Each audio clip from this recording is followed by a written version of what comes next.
주제를 보시면서 좀 다소 이게 도발적이라고 생각하시는 분들이 좀 계신 것 같습니다. 제가 제목을 고른 것을 보고 대표 기도하시는 권사님께서 먼저 이렇게 말씀을 하시더라고요. 그래서 도발적이지 않습니다. 우리가 다 알고 있는 진리인데 다시 한번 같이 좀 묵상하면서 복음은 보험이 아니라면 그러면 무엇일까를 질문하시면서 같이 오늘 말씀을 들으면서 이렇게 생각으로 쫓아오시면 좋겠습니다. 얼마 전에 제가 보험을 갱신했습니다. 한 가지 보험을 갱신하면서 이제 다시 갱신을 해야 되기 때문에 여러 가지를 살펴보고 있었는데 문득 이 갱신을 하는 과정 가운데 그런 생각을 하게 됐습니다. 이걸 읽어보니까 예전에는 하지 않았는데 이 조항은 이번 갱신 때 넣으면 좋겠다.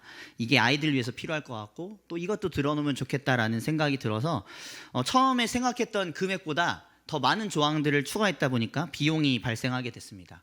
그럼에도 불구하고 그 비용의 이 손해에 집중하기보다는 들어놓으니까 마음이 편하고 좋다라는 마음이 더 강하게 들었던 그런 기억이 있습니다.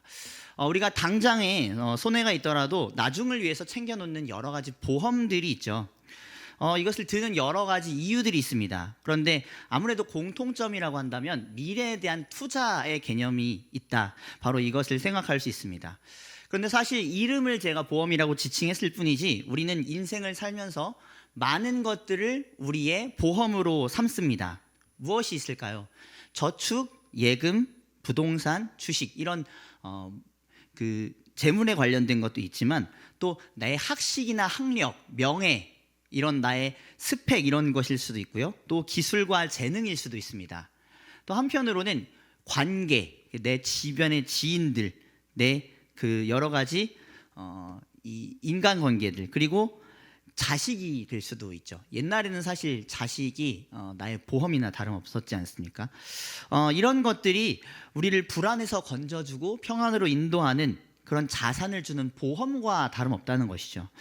사실 그런데 이렇게 생각한다면 이 보험이 어디까지 갈 수 있냐면요. 종교와 신앙에까지도 갈 수 있습니다. 철학관이나 그런 사주팔자, 그런 오늘의 운세 이런 것에서 미래를 점치지 않습니까? 그런데 우리가 그런 것들을 하는 것처럼 하나님의 이름으로 미래를 점치려 하시는 분들도 간혹 계시죠. 그렇게 해서 하나님이라는 보험을 드는 것을 볼 수가 있습니다. 뭐 이렇게 예를 들 수 있겠습니다. 사업의 형통을 위해서 하나님께 기도하면서 복을 찾고 은혜를 구합니다. 그러다가 기도 응답을 받지 못하면 어떻게 합니까?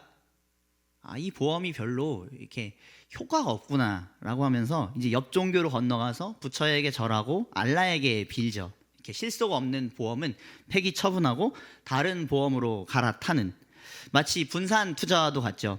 한쪽에 이 투자가 실패하면 한쪽에 이 투자가 실패할까봐 다른 것을 이렇게 들어놓는 겁니다.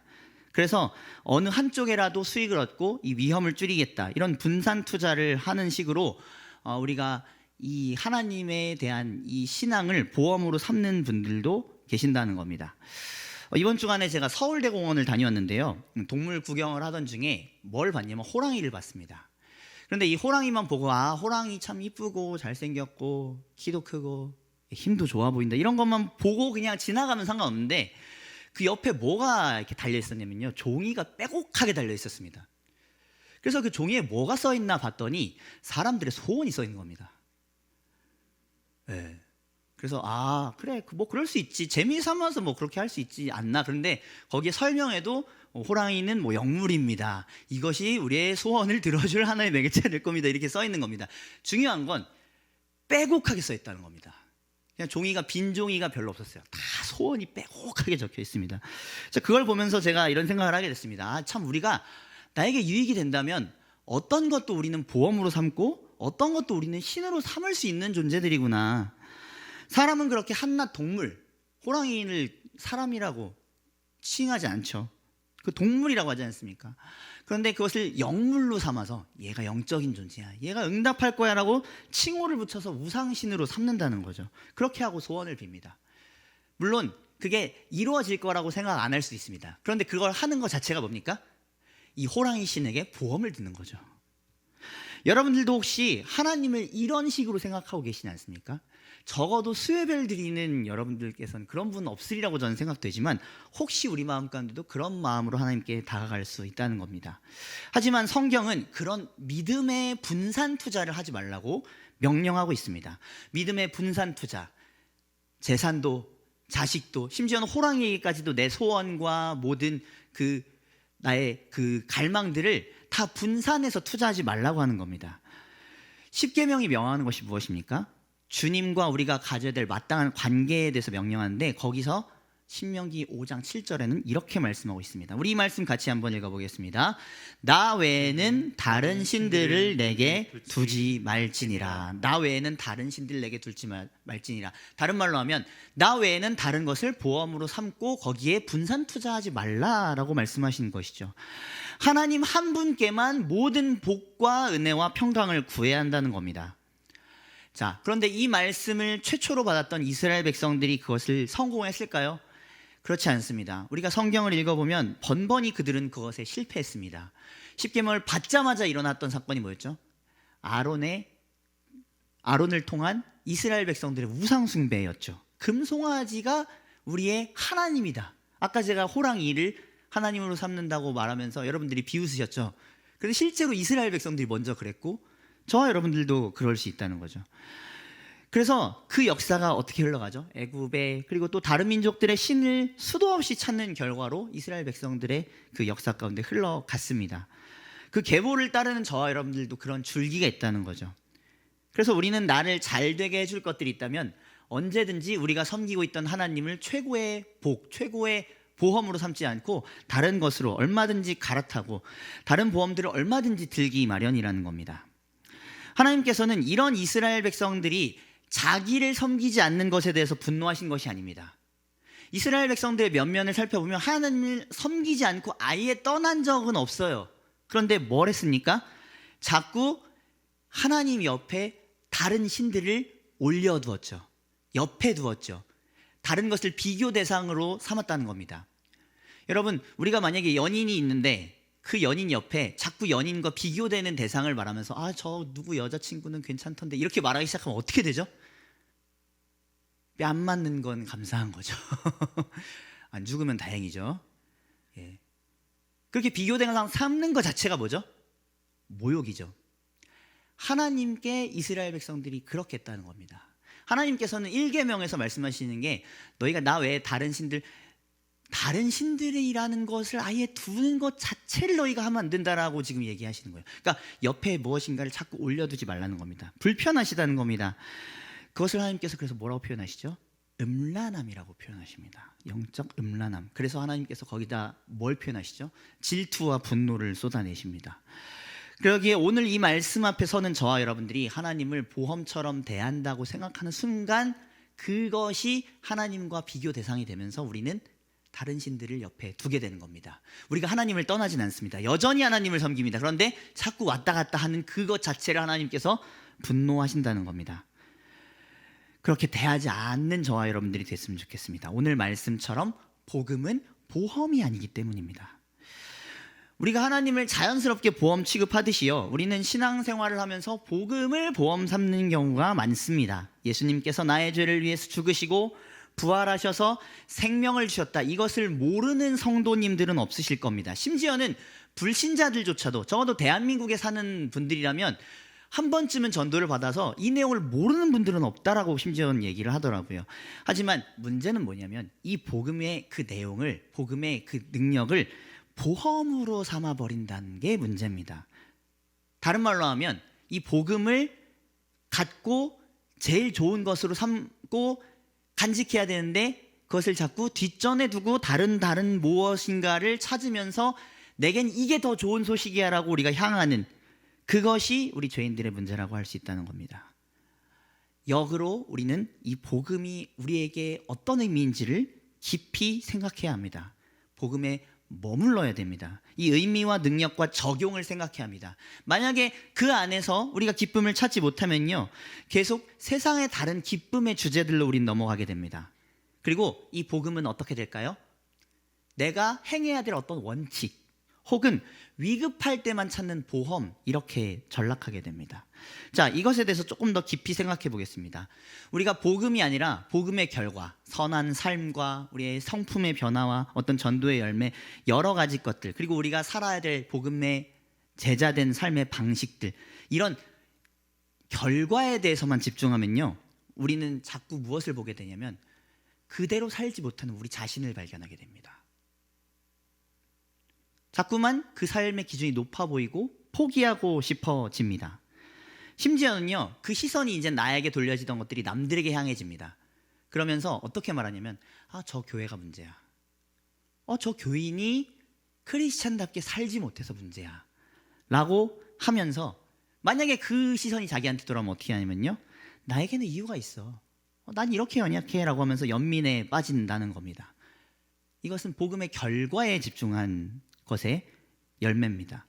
혹은 이것엔 이제 아예 애초에 관심 없이, 복음에 관심 없이, 복음의 내용, 능력, 이 삶에도 전혀 관심 없이 이런 식으로 생각하기도 합니다. 이제 복음을 뒷전에 밀어두면 보험은 드러났으니까 이제 마음대로 살자.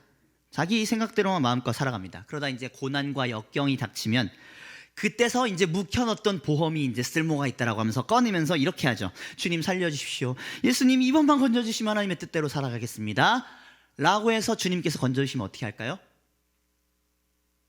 다시 보험의 뒷전으로 그것을 밀어두고 또 다시 이런 삶의 반복으로 산다는 거죠. 사사기에 보면 그런 이스라엘의 삶을 볼 수 있지 않습니까? 자, 이 두 가지를 조금 어려운 용어로 하면 율법주의와 반율법주의라고 할 수 있겠습니다. 율법대로 살기 위해서 충성하다가 자기 정죄와 다른 이들을 정죄하는 데 빠지고, 혹은 율법 그런 거 필요 없어, 내 마음대로 살다가 주님이 위급할 때만 도와주시면 되지, 율법과는 상관없는 반율법주의. 자, 그런데 이 두 가지의 공통점이 있습니다. 뭐냐면 율법이라는 단어가 공통입니다. 결국은 복음을 율법으로 생각하는 데서 문제가 생긴다는 것이죠. 이 율법은 다른 말로 하면 나의 의와 공로를 말합니다. 좀 더 쉽게 설명드리면, 오늘의 주제로 가까이 표현하면 내가 나를 위해 열심히 보험을 들어야 된다라는 겁니다. 내가 선행을, 내가 주님께 열심히 살아감으로써 주님께 인정받아서 주님께 복받아야지, 이렇게 한다던가, 아니면 예수님 나 구원하셨다며, 그럼 나 마음대로 살아도 주님은 나 축복하셔야 되는 거 아니야? 라고 생각한다던가, 이렇게 그냥 보험을 든 정도로 그렇게 살아가는 것, 그것이 결국 이것은 똑같다는 겁니다. 그러니까 이렇게 사는 거나 저렇게 사는 거나, 우리가 복음을 뒷전에 두고 살아갈 때 우리는 양쪽의 길을 택하게 되면서 하나님이 원하시는 방식대로의 신자의 삶은 살지 못하게 되죠. 그런데 성경에서 말하는 복음은 분명히 그 두 길이 다 아니라고 합니다. 오히려 오늘 본문에서 뭐라고 말씀합니까? 우리 로마서 1장 16절 보시면, 제가 읽어드리겠습니다. 모든 믿는 자에게 구원을 주시는 하나님의 능력. 모든 믿는 자에게 구원을 주시는 하나님의 능력. 자, 그 다음 데살로니가 1장 5절 보시면, 말로만 이른 것이 아니라 또한 능력과 성령과 큰 확신으로 된 것임이라. 저기서 빨간 부분 두 부분을 보셨죠? 믿음, 큰 확신. 다른 말로 하면 복음은 무엇인가 내가 하는 것이 아닙니다. 하지 않는 것도 아닙니다. 뭐냐면 받아들이는 것. 내가 주체가 되는 것이 아니라 내가 주체가 된 그 대상에 대해서 생각하고 그 안에 머물기 위해서 거기에 나를 믿고 맡기는 것. 하나님의 구원의 능력을 성령 안에서 맛보며 큰 확신을 경험하는 것. 이것입니다. 여기서 확신으로 번역된 단어는요, 같이 교보적으로 쓰는 뜻에 풍성함, 온전함, 확실함, 이런 뜻이 있습니다. 그러니까 이것을 조금 더 보충해서 말씀드리면, 자, 데살로니가 1장 5절에서 보시면 이것이 복음이 말로만 이르지 않았다고 하죠. 다른 말로 하면 지식으로만 우리에게 남는 것이 아니라 이게 어떻다는 겁니까? 능력과 성령과 큰 확신, 그러니까 풍성하고 온전한 실제, 확실한 능력으로 믿어지는 것, 생명으로 붙잡고 누리는 것, 생생히 뭔가 살아있는 듀나미스, 다이너마이트, 폭발하는 것, 무엇인가 나타나는 것, 이런 것이 복음의 권능이라는 겁니다. 여러분, 이런 복음의 능력을 누리고 계십니까? 오늘 내 삶에서 누리고 계십니까?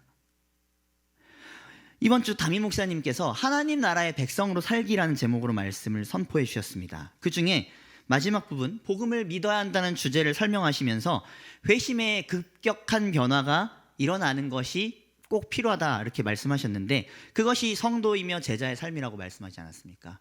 그래서 우리가 그런 급격한 변화, 그런 회심이 나타나도록 또 우리가 기도하면서 회개해야 된다 이렇게 목사님께서 말씀하셨는데, 자, 그 동력이 어디 있을까요? 그 하나님 나라의 백성답게 살려면 우리는 하나님께 무엇을 구해야 될까요? 다른 것을 구하는 것이 아니라 이 복음의 능력이 내 안에서 어떻게 머물게 되는지를 구해야 한다는 겁니다. 그것이 우리에게 동력이 되어서 우리는 하나님 나라의 백성으로 살아갈 힘을 얻겠죠. 회개할 힘을 얻고 믿을 힘을 얻을 것입니다.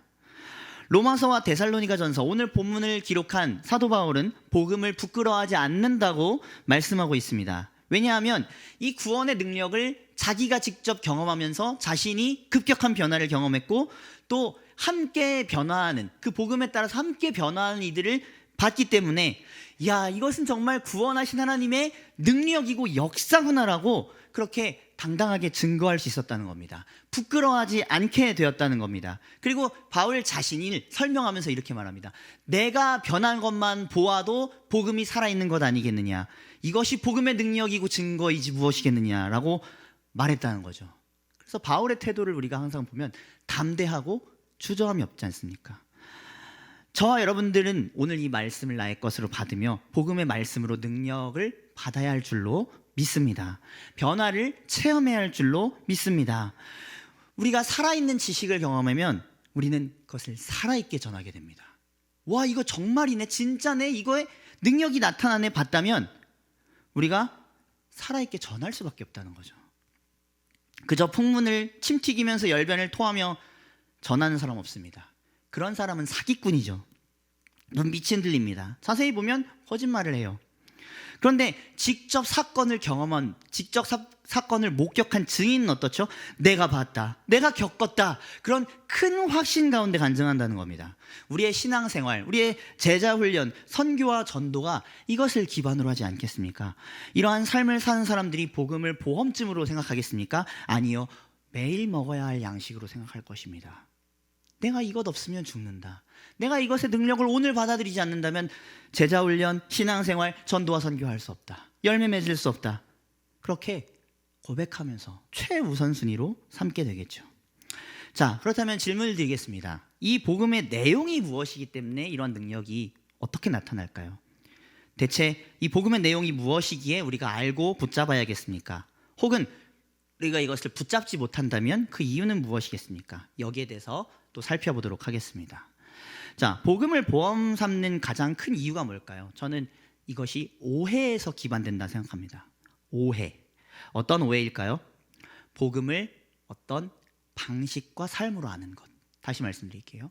복음을 어떤 방식이나 삶으로 아는 것.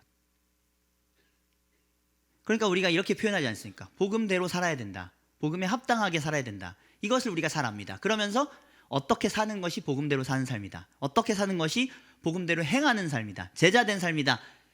그럼 이제 딱 그걸 내 기준으로 이렇게 딱 적용해보면 어떻습니까? 아, 나 그렇게 못 살고 있네. 난 또 복음대로 살지 못하고 있네. 복음으로 돌아가야지. 그럼 그 복음이 뭐냐는 겁니다.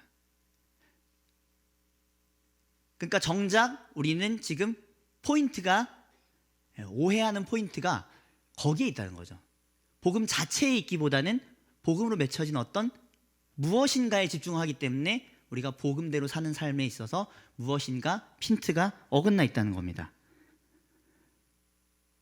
그래서 이에 대해서 복음 설교가 팀 켈러 목사는 뭐라고 말하냐면, 복음은 좋은 충고가 아니라 기쁜 소식이라고 하는데, 여기 이 문장 보시면 복음은 1차적으로 삶의 어떤 방식이 아니다, 복음은 우리가 행하는 무엇이 아니라 우리를 위해 행해진 무엇이며 우리가 반응해야 하는 어떤 것이다. 다시 말씀드리겠습니다. 우리를 위해 행해진 무엇이며 우리가 반응해야 되는 어떤 것이다. 아까 말씀드린 믿음과도 연결이 되어 있죠. 그러니까 무엇을 행하셨는가? 그러면 나는 거기에 대해서 어떻게 반응해야 되는가에 대한 것을 생각하는 것, 묵상하는 것이 더 1차적이라는 겁니다. 그 행해진 것이 무엇이죠? 예수님을 통해서 우리가 구원받았다는 것. 다른 말로 하면 하나님과 바른 관계가 되도록 하나님께서 죄인들을 구원하셨다는 것. 그 의미에 대해서, 그것이 우리가 복음인 줄 알죠. 내용으로 납니다. 그런데 그것에 대한 적용을 우리가 깊이 생각하지 않고 복음 자체의 이익이나 결과에부터 집중하면 건너뛰는 거라는 거죠. 복음의 결과인 선행을 생각하기 전에 주님께서 우리에게 하신 선행을 먼저 받아들일 뿐만 아니라 이것이 이런 뜻이구나 라고 깨달고 또 믿고 누리고 기뻐하며 감격하는 것, 이것이 우리에게 복음을 기뻐하게 하는, 복음을 복음되게 하는 그 내용이라는 거죠. 더 나은 삶을 살라고 하는 어떤 충고가 아닙니다. 기쁜 소식입니다. 우리를 정말로 기쁘게 하는 소식이라는 거죠. 그럼 한번 여쭤보겠습니다. 이 복음을 들을 때 여러분 지금 기쁘십니까? 감사합니다. 우리 설교 더 안 해도 되겠. 네, 그래도 조금 더 이어나가겠습니다. 우리 영상 예배를 드리시는 분들께서 다 대답하셨을 거라 믿습니다. 그런데 그것이 혹시 지금 기쁘지 않다면 우리 영혼이 다시 여기에 붙잡혀야 되겠죠. 혹은 기쁜 소식인 분들에게도 이 소식은 계속해서 기쁜 소식입니다. 믿으십니까? 왜냐하면 거기서부터 우리가 다시 기뻐할 수 있고 더 기뻐할 수 있고 기쁨이 넘쳐 흐르는 사역들을 하고 사랑을 하고 그런 능력을 행할 수 있기 때문입니다. 그러므로 복음은 매일 들어야 될 소식이겠죠. 네. 왜냐하면 매일 우리는 사실 세상에서 다른 소리를 듣기 때문입니다. 교회 와서는 복음을 듣지만 세상에서는 무슨 소리를 듣죠? 야, 이것도 보험을 들어야 돼, 저것도 보험을 들어야 돼. 수많은 정보를 우리에게 주지 않습니까? 주식에 투자를 해야 돼, 부동산에 투자를 해야 돼, 자녀의 교육은 이렇게 해야 돼. 이게 결국 다 뭐죠? 여기도 보험 들고 저기도 보험 들고 이것도 보험 들어야지. 하나님만 보험 삼았다가 너 인생 잘못하다가 실패할 수도 있어. 분산 투자해야 돼 라고 하는 음성이지 않습니까? 그러기 위해서 선행을 쌓으라고 하고요, 그러기 위해서 다른 신도 믿으라고 하죠. 하지만 우리가 강단에서 매주 듣는 말씀은 무엇입니까? 담임 목사님을 통해서 듣고 우리 모든 주의 말씀 전하는 이들을 통해서 듣는 말씀은 무엇이죠? 그리고 하나님의 말씀인 성경은 우리에게 뭐라고 말씀하죠? 하나님만이 우리의 참 보험이시다. 복음은 우리의 기쁜 소식이다. 그 기쁜 소식을 듣는 가운데 우리에게 참 능력이 나타난다. 구원과 생명과 능력을 경험한다. 우리가 계속해서 이 소식을 들어야 될 줄로 믿습니다. 우리 강단을 위해서 기도해 주실 때도 한국교회 안에, 모든 열방교회 안에 이 소식이 끊임없이 넘치게 해달라고 함께 기도했으면 좋겠습니다. 그렇다면 계속해서 그 구원의 복음을 듣고 생명의 소식을 기쁨으로 받아들이며 변화하는 불신자들이 날로 넘쳐날 줄로 믿습니다. 복음을 계속해서 선포했던 시대, 이신칭의가 계속해서 강조됐던 시대는요, 부흥의 시대와 동일했습니다. 다시 말씀드리겠습니다. 복음의 진리가 계속 생생하게 전달되던 그 시대는 부흥하던 시대였습니다. 영적 대각성이 일어나는 세대였습니다. 코로나로 인해서 우리가 영적으로 침체되어 있다고 하죠. 그러면 우리가 무엇을 위해 기도해야 됩니까? 부흥을 위해 기도해야겠죠. 아멘. 그럼 그 부흥을 위해서 기도해야 될 게 뭐겠습니까? 강단에서 복음이 생생하게 넘치게 하시옵소서. 그래서 듣는 모든 이들이 구원의 역사가 기쁨의 역사로 일어나게 하시고, 그 기쁨을 보고 불신자들도 무슨 소식을 듣길래 저기에 능력이 있는가 찾아오게 되는 것, 그것이 부흥의 역사 아니겠습니까? 이것을 위해 기도하시는 저와 여러분들 될 수 있길 바랍니다. 우리가 그렇게 복음을 들을 때 이 복음은요, 우리의 삶을 놀랍게 변화시킵니다. 그래서 어떤 역사를 일으키냐면 내가 들었던 모든 세상의 신들이라는 보험을 자연스럽게 치우게 만듭니다. 이거 들어봤자 하나님 앞에서는 아무것도 아니구나. 여기에 내 최고의 기쁨이 있구나. 저 기쁨 선택해봤더니, 저 주식 잘 되는 거 선택해봤더니 조금의 기쁨을 줄 수 있지만 영원한 기쁨, 영원한 행복은 줄 수 없구나. 교회 개척 운동가 리처드 코킨 목사님이 있습니다.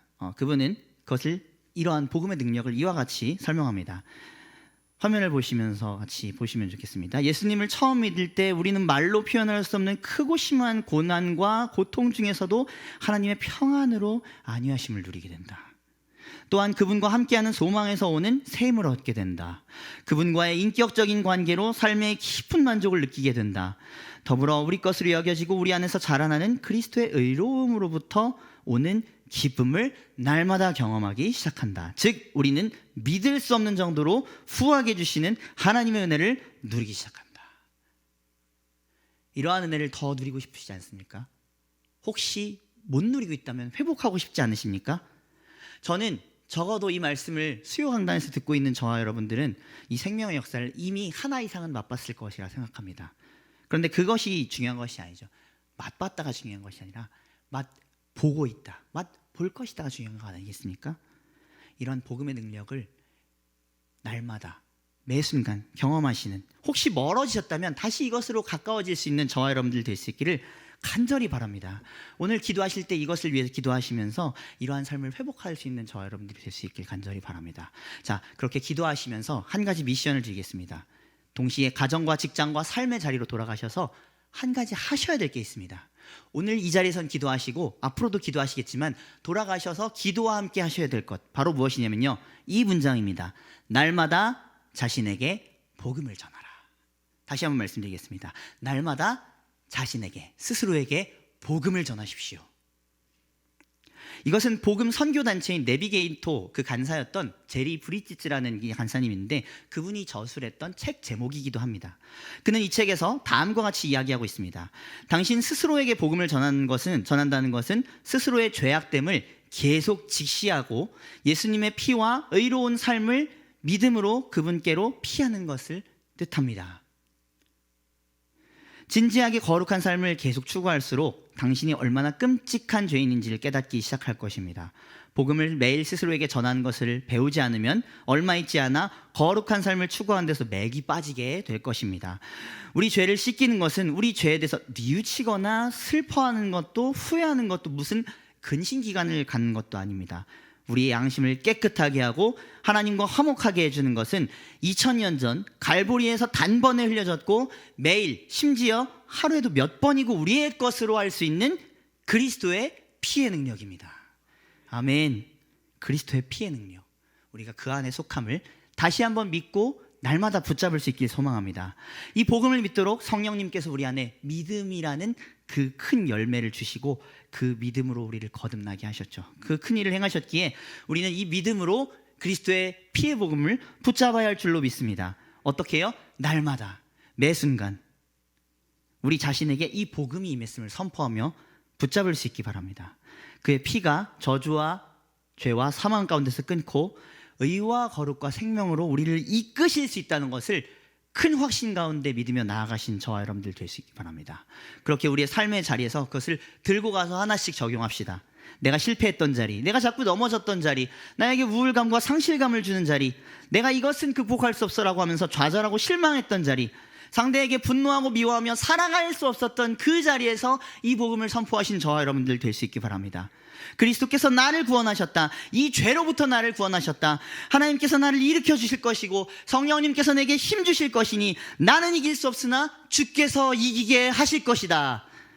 그렇게 십자가의 복음을 적용할 때 그 능력을 경험하게 될 것이고요, 그 해방과 기쁨을 경험하게 될 것이고, 그러면 우리의 유일한 보험은 다른 것이 아니라 어느새 삼위일체 주님이 되어 계실 것입니다. 말씀을 정리하겠습니다. 복음은 보험이 아닙니다. 우리가 생각하는 의미의 보험이 아닙니다. 들고만 있는, 위기에만 사용하고 평소에는 뒷전에 버려두는 보험이 아닙니다. 오히려 하나님만을 최고로 보험으로 삼게 하는, 그분의 능력을 마음껏 누리게 하는 밥이요 양식이 됨을 믿으며 나아간 저와 여러분들 될 수 있길 바랍니다. 그렇게 날마다 자신에게 복음을 선포함으로 먹고 내 것으로 적용하면서 그 안에서 주님의 능력을 실제적으로 발견하는 저와 여러분들 될 수 있기 바랍니다. 그리스도의 보혈을 선포하고 성령 안에서 날마다 그리스도께 나아가시기 바랍니다. 우리 수요 기도에 제가 오자마자 참 가장 감사한 것 중에 하나 뭐냐면, 아까도 우리가 함께 고백했지만 보혈 기도문 있지 않습니까? 제가 이 내용이 너무 좋아서 인터넷에 찾아봤는데 없더라고요. 그래서 나중에 타이핑을 따로 쳐서 제가 저희 집에 좀 붙여보려고 저도 제 나름대로 이 신앙에 계속 그 복음을 선포하기 위해서 뭐라고 했냐면, 예수님의 그 관점으로 보는 십계명 이런 거를 이렇게 작성해갖고 써놔서 이렇게 계속 보거든요. 네. 근데 이 보혈 기도는 너무 좋지 않습니까? 매주 이것을 고백할 수 있다는 것이 얼마나 좋습니까? 이 보혈의 능력을 우리 가운데 적용하는, 이것이 아니라도 좋습니다. 이것을 벗어나서도 내가 알고 있는 복음을 날마다 삶의 자리에서 선포하면서 그 주님의 능력이 정말 내 안에 있다는 것을 경험하신 저와 여러분들 될 수 있기 바랍니다. 그럴 때 우리의 마음과 태도는 정말로 능력 가운데서 기쁨으로 전해지며 다른 이들에게도 감격을 주는 복음의 증인의 삶으로서 우리를 이끌 것입니다. 그렇게 힘과 생명을 맛보시는 저와 여러분들 다 될 수 있기를 주님의 이름으로 축원드립니다. 함께 기도하겠습니다. 주님,